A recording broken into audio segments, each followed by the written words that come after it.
অন্নপূর্ণা ভান্ডারে টাকা না মেলায় ফাঁসি দেওয়ায় বিক্ষোভ, লাঠিচার্জে আহত মহিলা সাংবাদিক। অন্নপূর্ণা ভান্ডারের প্রকল্পে আর্থিক অনুদান না পায় অভিযোগে মঙ্গলবার ফাঁসি দেওয়া বিডিও অফিসের সামনে বিক্ষোভে সামিল হন বহু মহিলা। বিক্ষোভ ঘিরে উত্তেজনা তৈরি হলো। পরিস্থিতি নিয়ন্ত্রণে নিরাপত্তারক্ষীরা লাঠিচার্জ করে বলে অভিযোগ।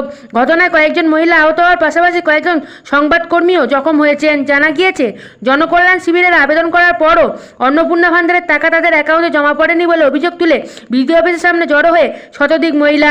প্রশাসনের কাছে বিষয়টি ব্যাখ্যা ও দ্রুত সমাধানের দাবি জানান তারা। দীর্ঘক্ষণ অপেক্ষার পরেও সন্তোষজনক উত্তর না মেলায় বিক্ষোভ আরও তীব্র হয়ে ওঠে। ঘটনাস্থলে ফাঁসি দেওয়ার থানার পুলিশ এবং বিএসএফ মোতায়েন ছিল। অভিযোগ, বিক্ষোভ ছত্রভঙ্গ করতে বিএসএফের জওয়ানরা লাঠিচার্জ করেন।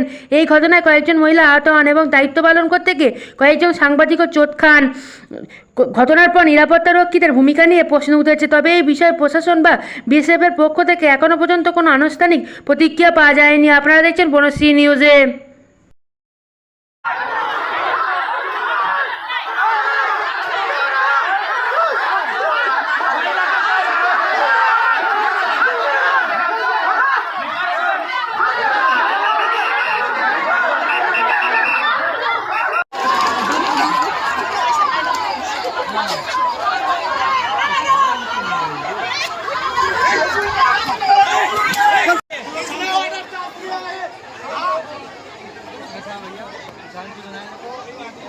साहब, हम लोग शांति बनाने से पहले आपका बीएसएफ के जवान ने हाथ उठाया है। सबसे पहले मेरे को तो पिटाया, मेरे को तो पिटाया, मेरे को नहीं पिटाया।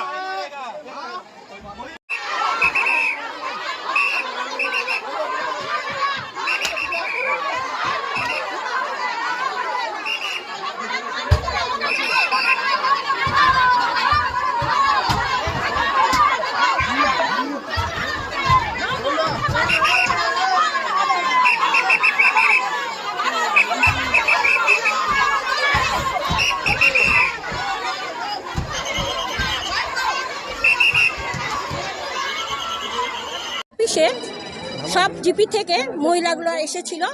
4 দিন ধরে যে ফাঁসিদা ব্লকে জনকল্যাণ শিবির হয়েছিল, তার যে অফলাইনে ফর্ম ফিল আপ করেছিল, সেই মুহূর্তে আমাদের ভোটের আইডি নাম্বার এবং আধার কার্ড নিয়ে লগ ইন করে দেওয়া হয়েছে। ইতিমতো অনেক মা বোনেরা টাকাও পেয়েছে, কিন্তু পরবর্তী ক্ষেত্রে দেখলাম পরের মাসে তাদের টাকা ঢুকেনি। তখন ওরা তাদের বললো যে কী ব্যাপার, ভুলটা কোথায় হয়েছে। তখন ওরা যখন ওদের আধার কার্ড এবং ভোটের ফটো দিয়ে লগ ইন করে, তখন দেখছে ওদের একদম পোর্টালটা ব্ল্যাঙ্ক। তার মানে এখান থেকে মনে হয় অ্যাপ্রুভাল করে নাই। তো মা বোনরা তার উদ্দেশ্যে এসেছে, আমাদের সমস্যাটা কি, আমাদের কেন লক্ষ্মী ভাণ্ডার অন্নপূর্ণা ভাণ্ডারের টাকা ঢুকলো না। সেই পরিপ্রেক্ষিতে অনেক মা বোনরা এখানে